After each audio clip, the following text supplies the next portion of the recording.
We often think that we need a sense of confidence, a sense of overconfidence. Bordering, I used to say, you have to have a level of confidence that borders arrogance in order to succeed at the highest levels. So, and this is not a unique idea unto me, or at least how I used to think. And certainly, I was able to accomplish many great things that I set out to. Had lots of goals, lots of ambitions, lots of targets that I aspired to and I achieved with this mindset.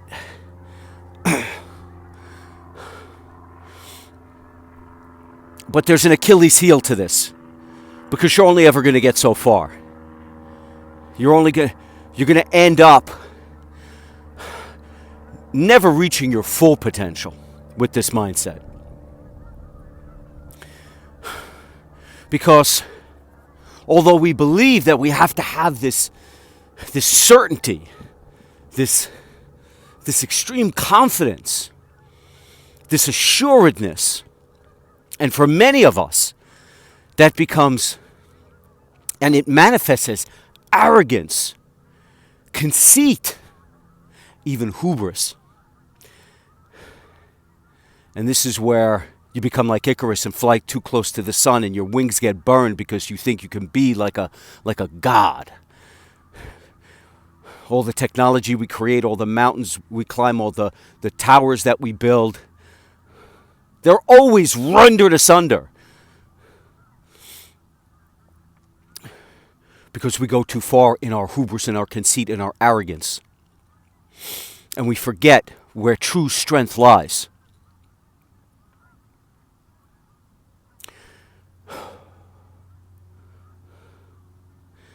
Yahusha, the Son of the Most High, Hamashiach, the Messiah, Yahuwah, He who breathes life, He who brings all things into existence, manifested in the flesh as the Son, as the Messiah, Hamashiach, Yah, the Most High, Shah, Yahusha. Yah adds Ua, Shah, salvation, redemption. This is the name. This is what it means. Yahuwah, the Most High, who breathes life, who brings all into existence. He who creates all. And Yahusha, the Most High, who redeems, the Most High, who saves, the Most High, who delivers. He is with his taught ones and his Talmudim, his disciples, who ask him, Adonai, Master, Adonai, who is the greatest in the reign of heaven, in the kingdom of Elohim? And Yahusha, Hamashiach, Yahuwah in the flesh, manifested and walking amongst us, says,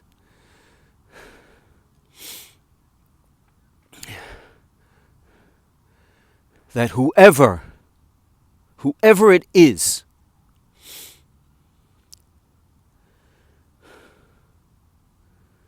that humbles himself as a child. In fact, he brings a child, calls for a child, places the child in their midst. He says, this child here is the greatest in the reign of the heavens. This child.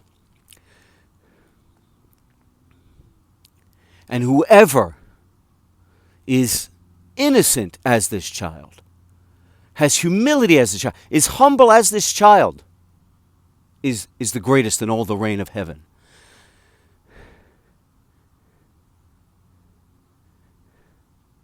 And most assuredly I say to you, this is Yahusha speaking to his Talmudim, that unless you turn as this child, unless you humble yourself before Elohim, the supreme Elohim, the Most High, then you will never see the reign. You will never see the kingdom. And whoever receives this child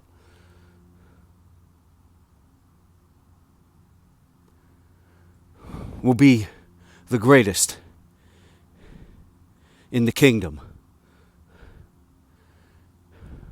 But whoever causes one of these innocent ones, one of these children to stumble, it would be better for him to have been never born. It would be better for him to have a millstone tied around his neck and be cast into the sea than to cause one of Yahuwah's children to stumble. Woe to the stumbling blocks of this world. Woe to the offenders of the word. Obviously, I'm paraphrasing here. But essentially,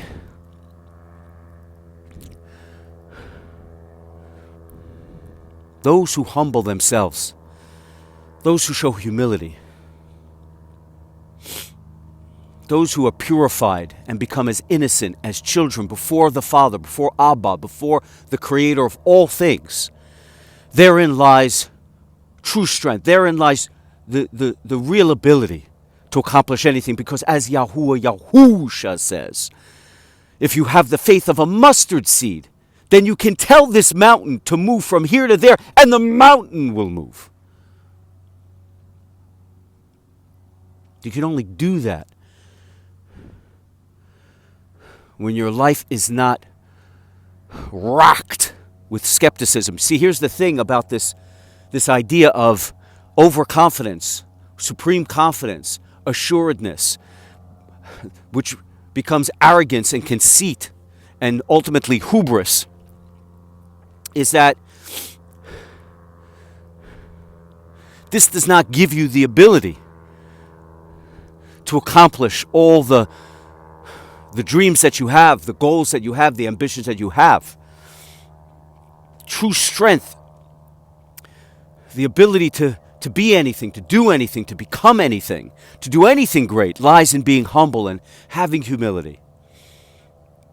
Because those who are arrogant, those who have conceit, those who are so self-assured that they have a level of hubris which leaves them vulnerable to being wrecked and rendered asunder by the Most High, are not truly capable, because they have a poison within them, a poison that is embedded with this arrogance and conceit and ultimately hubris, and that is skepticism. The arrogant are skeptical. They're skeptical such that in their arrogance and conceit they believe no one can accomplish anything except maybe they, and even they are fooling themselves, because all of their confidence, all of their big talk, all of their shouting, all of their bold statements are nothing more than bluster. The smallest dog barks the loudest. The empty can rattles the most. And so the supremely arrogant are really fearful, such that they have to stamp their feet and declare to the world their greatness. If they were truly great, they wouldn't need to stamp their feet and declare how great they are, because people would know they're great, and they could be humble and have humility. But since their confidence is nothing more than braggadocio, bluster, and hot air, they're weak, and they can't accomplish anything, and they are skeptical because they know they are incapable. They have this poison of skepticism, such that they believe that no one can do it. No one can accomplish these things. If they can't do it, no one can. True power, true glory, true strength is the ability to humble yourself as a child before the Father, to receive Yahuwah as an innocent child, because the greatness of a child is that a child is humble before the Father, Does not believe himself to be better than the Father, does not believe himself to be greater than the Father, does not believe himself to be smarter than the Father. He looks up to the Father. He looks to the Father to take care of him, to comfort him, to teach him, to strengthen him, to support him, to hold him, to walk hand in hand with him and guide him on their journey through life and protect him. And so they are humble before the Father. But at the same time, in their humbleness, much like the arrogant and the conceited and those filled with hubris are poisoned by skepticism and unbelief, those that are humble and that are childlike in their innocence, while they have deference and reverence for the Father, and while they are humble before the Father, have humility before the Father, at the same time they believe, as all children do, that they can do anything. Children believe without a doubt. They have no skepticism. They're not poisoned by this toxin. Just as they believe purely and wholeheartedly in the Father, they believe that they have the ability to be anything and to do anything. They can be a superhero. They can be an astronaut. They can build towers and skyscrapers, and they can be explorers. They can build all manner of great inventions. Their mind is flexible. Their mind stretches, and they allow their imagination to guide them such that they can conceive of all manner of wonderful ideas. And their ideas are not filled with poison and decadence and depravity and debasement. Their ideas are filled with wonder and joy and healing, and they think of things that can create, things that can heal, things that can accomplish good and bring happiness and smiles to people's faces. This is the amazing thing about the power of that childlike humbleness and humility. It comes with a strength that the skeptical and the arrogant will never know until and if and until they seek the Father, they seek Yahuwah, and they humble themselves once again as they did when they were children. And they come to Yahuwah, Yahusha, realize the fallacy, realize the fallibility, realize the misguidedness of their conceit and their self-assuredness and their skepticism. And the fact that no matter how hard they've tried their way, it never got them anywhere. And they always found themselves hopeless and bereft and anxious and frustrated and knocking on one door, opening it, finding another one locked behind it. Answering one question, always finding another question behind it. Climbing up one mountain, finding another, they're at the bottom of another. It never ends. The hamster wheel, the rat race, the endless treadmill. Until you finally say enough is enough and you get off it and you realize that to conquer all the things that ever got in your way, all the stumbling blocks that you created and put in front of yourself, all the offenses that you created that offended you, was to actually do the one thing you never thought of, the one thing that you couldn't come to grips with, the one thing that you couldn't imagine, and that was to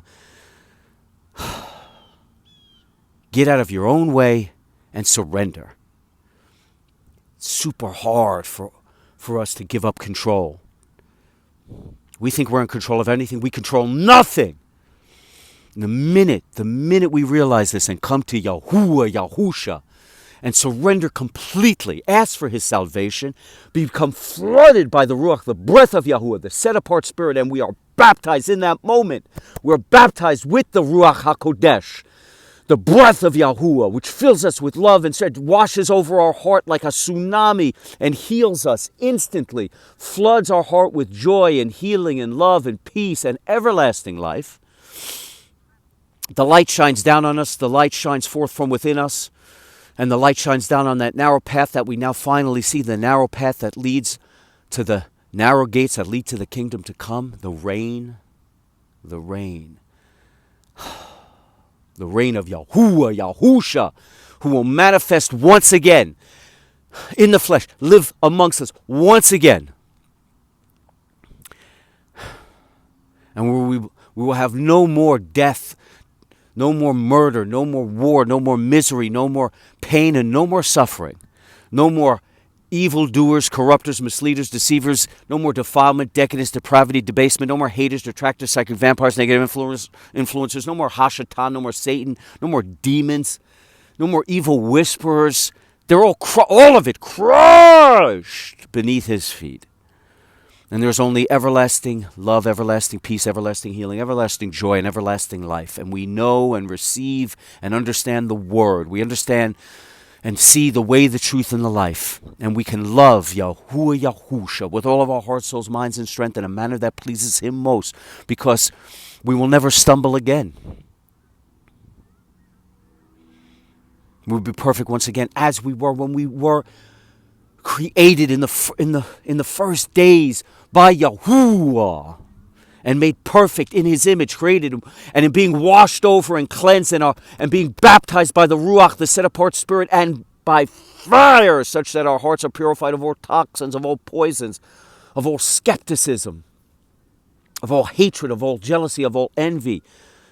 All of it washed away, our hearts made pure, because we are revised, reconstructed, renewed, refreshed, and reborn once again, created strong and true and innocent and humble in his image. Before him, we submit, because we are grateful for the first time ever in our life, our genes that have been encoded with true thankfulness for our Creator, for being created, for having his love, his support, his healing, his joy, his peace, in coming to him and humbling ourselves, in understanding who we are, in understanding him, and asking to be delivered from this illusion, from these diversions, from these distractions, from the depravity, defilement, debasement, and decadence of this illusion by the endless chasing of our own tails, from our own arrogance and conceit, that we can recreate ourselves as gods, that we could create a world around us to equal heaven in our conceit and arrogance and hubris, like the Tower of Babel wrecked, like Icarus, his wings singed, plunged to the earth. And we finally realized that true strength, true wonder, true glory, true greatness is to be humble like a child before Yahuwah, and true that the ability to live a life that pleases him most, a life of human prosperity, a life of human peace, a life of human healing, a life of pure and wondrous paradise that we could have unified under Yahuwah, Yahusha.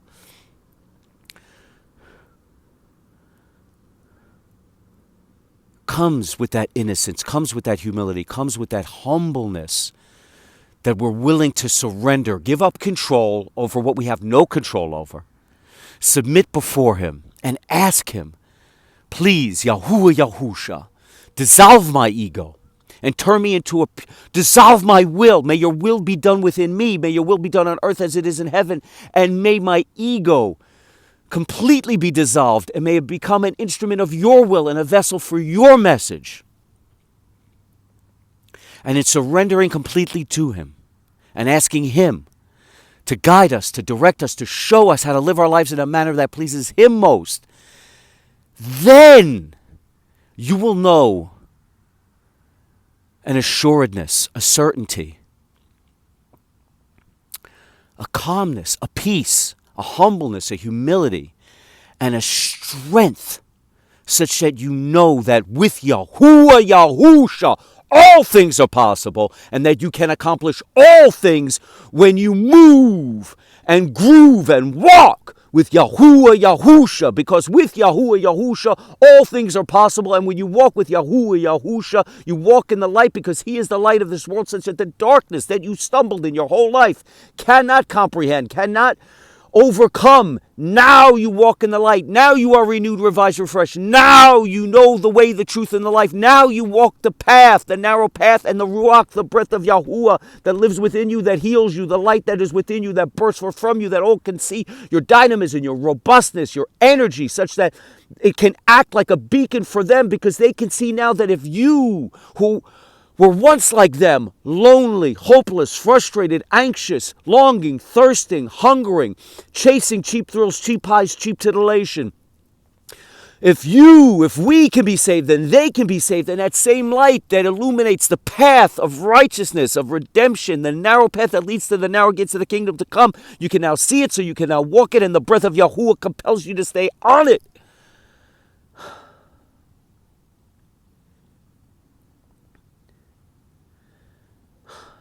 And when you're in that light and you're on that path and you walk with Yahuwah Yahusha, you know now, in your humbleness, in your innocence, in your righteous heart, purified, sanctified, in reverence and in honor, on your knees before Yahuwah Yahusha, your greatest joy,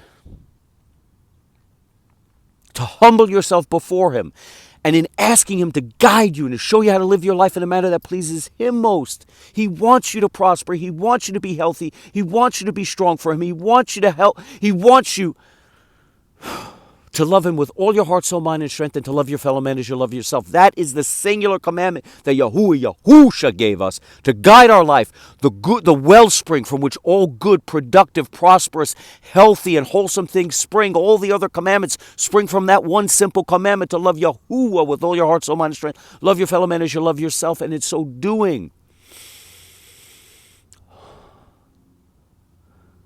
you can accomplish anything. Because when you are driven by that singular commandment to love him with all your heart, soul, mind, and love your fellow man as you love yourself, all that you set out to achieve, all that you set out to accomplish, all that you set out to manifest will become reality. Because Yahuwah wills it, because you are doing Yahuwah's will, because you have asked for his will to be done within you. And everything you do is guided by the singular value to love Yahuwah with all your heart, soul, mind, strength, to love your fellow man as you love yourself. And when you pursue a dream that speaks to that commandment, it will happen. It will manifest. It will become reality, because you have become and are a child of Yahuwah.